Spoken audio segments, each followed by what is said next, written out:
I don't know how to start this intro anymore because everything I read online says if you say welcome or welcome back to your channel, people are going to click off.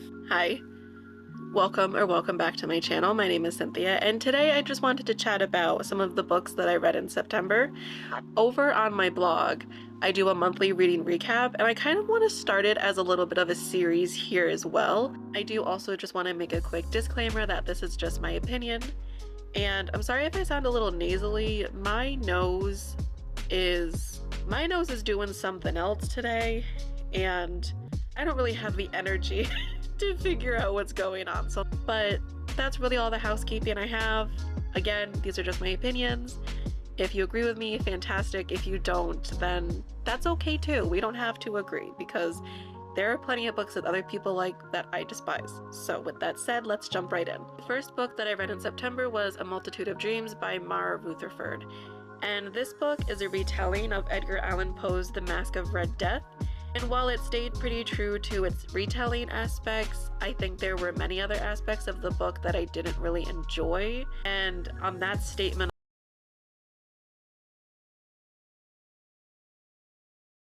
A Multitude of Dreams essentially follows our two characters, Princess Imogen and Nico Mott, and they're living in a world where it has been ravaged by the plague. Castle where the king has locked away his nobles and his 4 princess daughters from the outside world, and to a lot of outsiders looking in, it looks as if the castle has been abandoned because the plague has ravaged the land.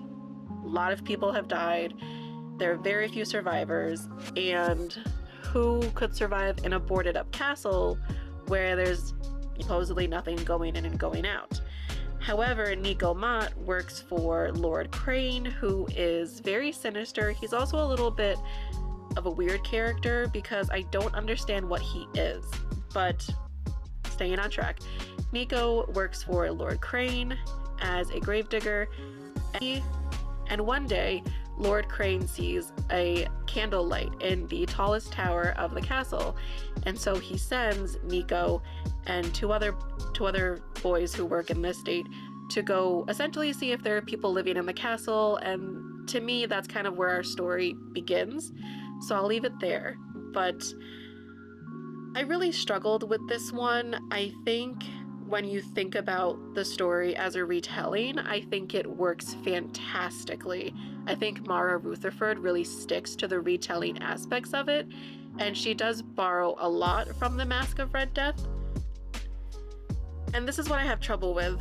I think it was where it was actually Mara Rutherford's ideas, I think is where the book kind of struggled, if I'm being honest.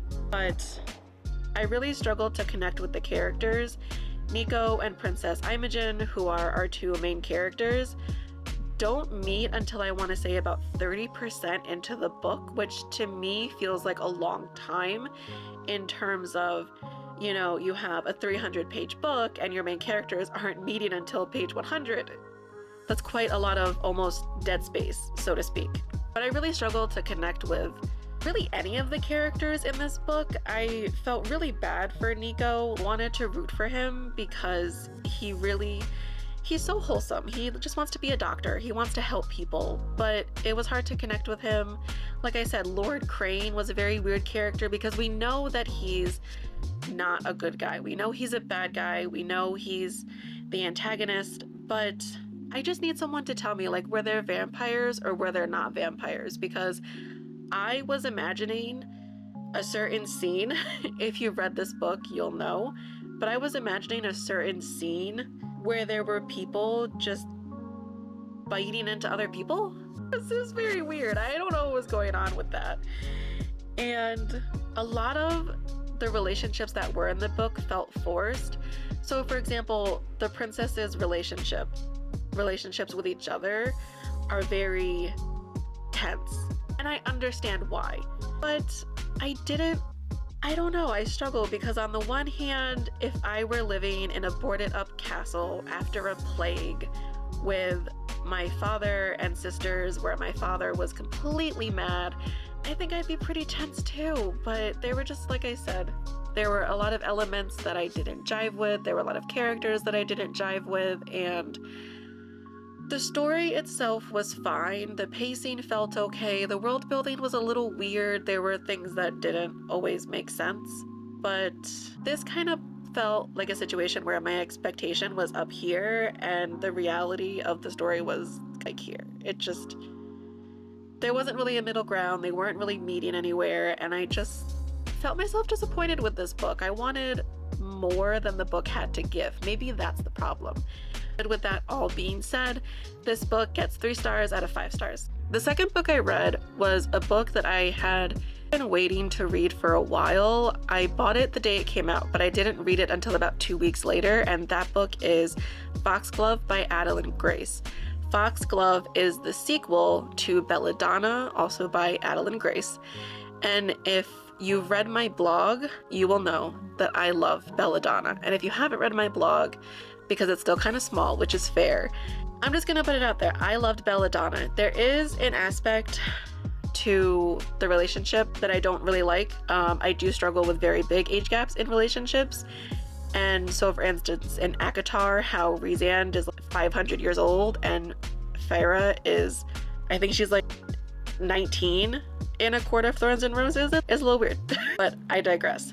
Foxglove is a sequel to Belladonna, and in Foxglove, we pick up where Belladonna left off. There's a mystery afoot, it's another murder mystery, and this time we are introduced to fate. So it's not just our main characters, Signa and Death, but it's also now his brother Fate in the mix. Fate believes that Signa is his, I don't know how to describe it. I don't want to say long lost, but his wife reincarnated, I guess you could say, and that sounds very weird to say. But I think when you take the weird age gap out of it, this book was such a treat.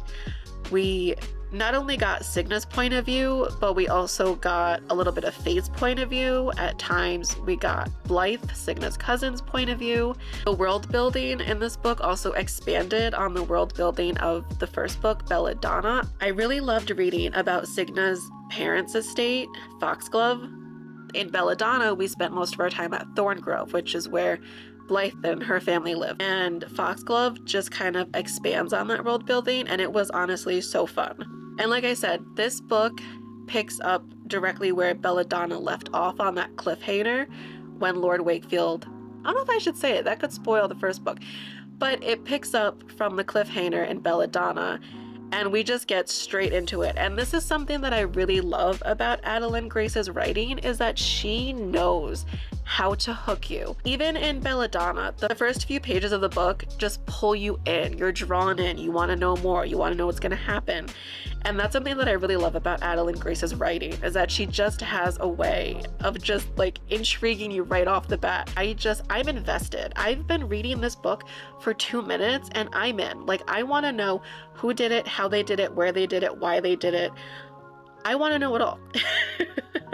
Something that also really surprised me with Foxglove, and this was a very pleasant surprise, was that there was no love triangle with Signa and Death and his brother Fate. I really dislike love triangles when it's like a main character and 2 siblings, like brothers or 2 sisters or 2 cousins. Not a fan. But I really liked the tension that was in this book because of, Fate insisting that Fate insisting that Signa is reincarnated. Life was his previous wife, that Signa is her but reincarnated, whereas her and Death have really signified their relationship. And I really just liked all the dynamics in this book. The world building felt just as lush as the first book. I also really enjoyed the fact that there was just a ton of scheming and plotting and planning and undermining, and there were so many secrets revealed, so many secrets. There were a lot of answers from questions in the first book that got answered, which was really nice. And the ending of this book also sets up the third book, Wisteria, very, very nicely. That's something else that I really like about this series. I've noticed that each book sets itself up well for the next book. So the third book in the series is Wisteria, which I believe should be coming out August 2024. Don't quote me on that. I could be wrong, but definitely at some point in 2024 we're going to see Wisteria. And I am just so excited to read the final installment of this series because I really enjoyed this series. It's 5 out of 5 stars for me because even though I have the tiniest of tiniest gripes about it, I love this book. I love that it complements the first book, and I know I just know it's gonna complement the third book, and I am just so excited. So 5 out of 5 stars for me. Parched. All right, so the third book that I read in September, I do kind of regret reading. This book was a book that I picked up because it was a short story, and I honestly was very excited to finish my reading goal for the year. And that book is Morrigan by Mary E. Pearson, and I kind of regret it. So this book is part of the Remnant Chronicles, and I didn't realize that it was actually meant to be read after the second book in the Remnant Chronicles series. So that's on me. However, this book is supposed to be fantasy, but it read more like Mad Max meets the North in Game of Thrones. It was very odd. I didn't like the tension. It didn't work. The world building was very weird. I didn't understand a lot of what was going on. And the love story that develops feels toxic more than it does like an actual love story. And I just had a really hard time connecting with this one. I didn't understand the world building. I didn't really like any of the characters. I didn't really understand what was going on. And it's funny because even though it was a short story and I was confused for most of it, it did feel like a full-length book. It didn't feel like a short story. But I will say, take my thoughts on this one with a grain of salt, because like I said, I just kind of picked it up and read it because it sounded interesting. I didn't realize until after I had read it that it was part of the Remnant Chronicles by Mary E. Pearson. And if you read the Remnant Chronicles, definitely let me know what you think, because I'm debating reading them, but because I did not like the short story Morrigan, I'm worried that that's kind of a reflection of the series and that I'm not gonna like the series. But needless to say, this book gets 2 out of 5 stars for me. I wish that I had not only read it correctly, but I kind of wish that I hadn't read it at all and I had just let another book be the last book for my yearly reading goal instead of trying to rush it and cut corners. So I kind of did it to myself. So the next book we have is The Kingdom of the Wicked by Carrie Maniscalco, and I just want to say before I talk about my thoughts on this book is that I listened to this series as audiobooks. It was narrated by Marissa Callan, and let me tell you, what a treat. I am someone who is very picky with my audiobook narrators. I can't just listen to anyone read a book. You gotta have some pizzazz, you gotta have something. If it's just a monotone reading the book, I'm out so fast. But Marissa Callan does a fantastic job narrating all 3 books, and I genuinely just had such a good time listening to these books. So anyways, also my thoughts on, I guess primarily the first book, are kind of hard because not a lot makes sense until the third book. If I'm being honest, this series could have been a duology. I really think Carrie Maniscalco could have cut some of the fat and made book 1 and 2 into one book, and then book 3 could have just been a follow-up sequel. I think it would have been an amazing sequel if it had been a duology, but to each their own. I still enjoyed the ride. So let's get into my thoughts about Kingdom of the Wicked. This first book is a doozy, and it is definitely my least favorite book in the series, primarily because nothing makes sense.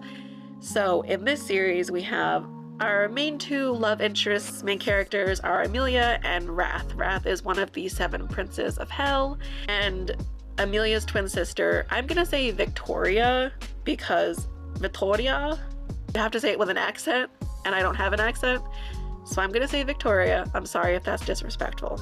Victoria has been murdered, and Amelia decides she's gotta avenge her sister. She's gonna find out who did it. She's gonna find out why they did it, and she's gonna avenge her sister. However, I just need to get it out of the way right now that Amelia is so stupid.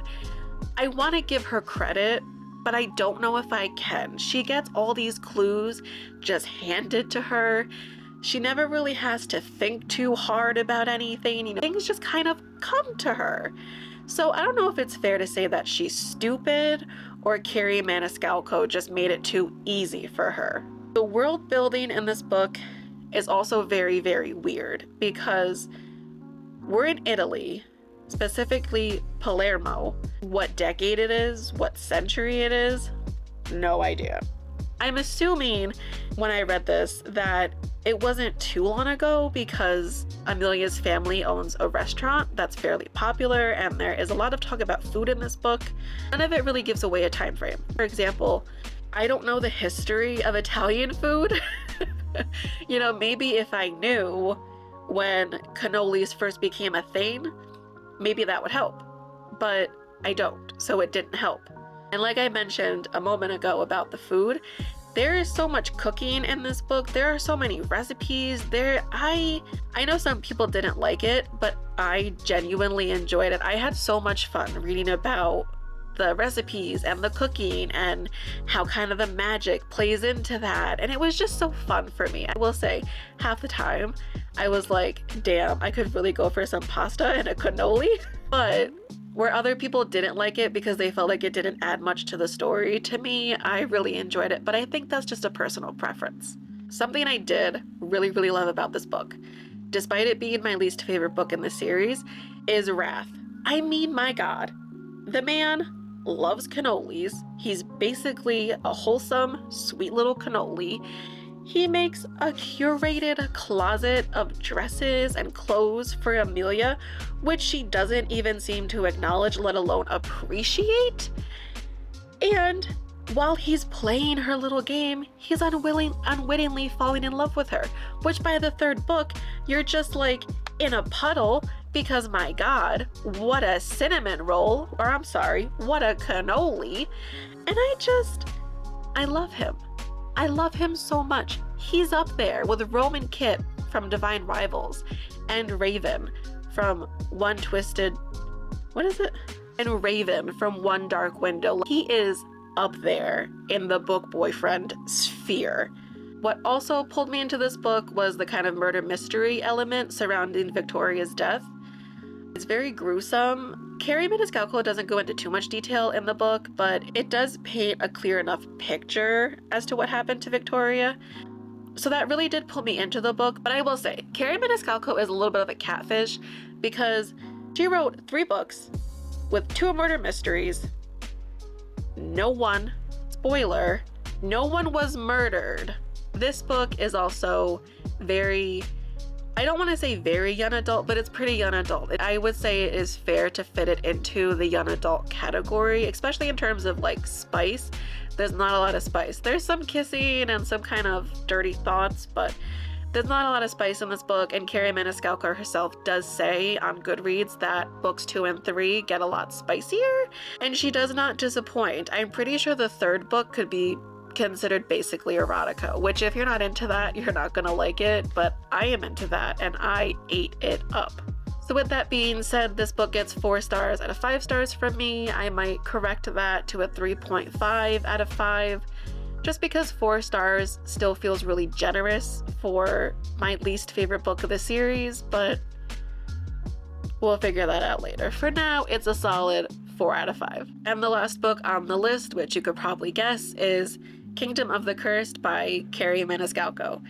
So this book is kind of where I think I solidified that I like this series and I want to read the next book. Amelia is still, unfortunately,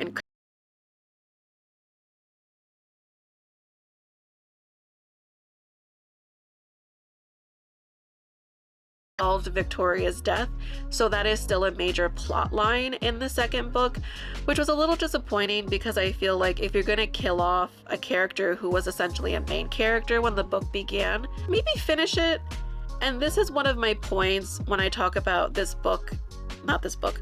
And this is one of my points when I talk about this series could have been a duology versus a 3-book series. Victoria's death, in my opinion, was definitely a plotline that felt a little too drawn out. Wrath is as charming as ever. He's as charming as he was in the first book. I still love him. I still want to protect him. And he is still my little cannoli. However, this book, now we're in hell. So in the first book, we were in Palermo, Italy. Set when? I don't know. And now we're in hell, which don't ask me for a time frame because I don't know. All I know is that we're in hell and time works very differently there. And the sin is real. We also do see a bit more of the other princes of hell, the other 6 of the 7 deadly sins. So wrath is one. We also have, let's see if I can remember them. We also have lust, sloth, envy, pride. So we have wrath, lust, sloth, envy, pride. I'm missing 2. Hold on.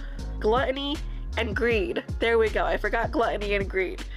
But we do see some of the other princes of hell, and they are very interesting. I'm very curious to see if we'll get more books about the rest of them. I know recently Throne of the Fallen was released by Carrie Maniscalco, and that story focuses on Prince Envy, which is very interesting. But I'm also very interested in Prince Pride because I see a potential love triangle and I'm down. I'm very interested. Carrie Maniscalco, if you get word of this, I would like a love triangle with Prince Envy, and you know who the 2 characters are that I'm talking about, because if you know, you know. I will also say there was a lot of tension in this book, and there's a lot more smut, and I loved every second of it. I ate it up. It was fantastic.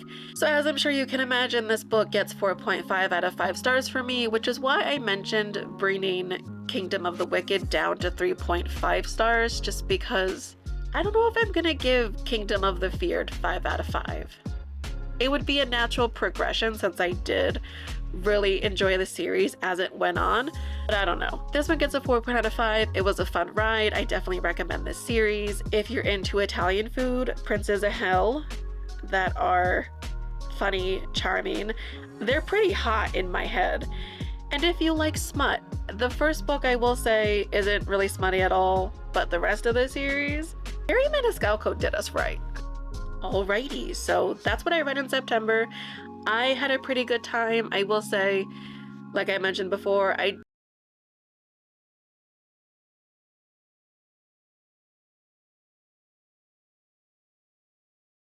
Remnant Chronicles, or because it just wasn't my vibe.